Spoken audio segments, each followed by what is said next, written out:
If you want to build wealth the easy way, the best thing to do is to automate it.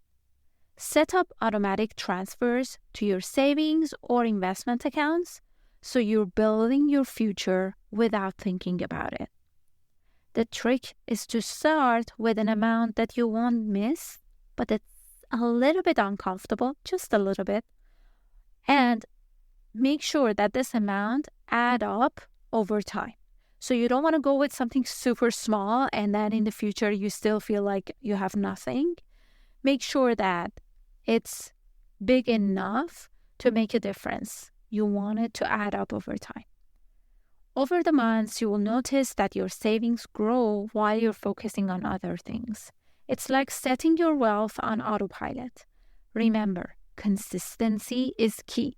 Whether it's $50, $100, or $1,000 a week, automation helps you stay disciplined. And that's what you need in order to create wealth.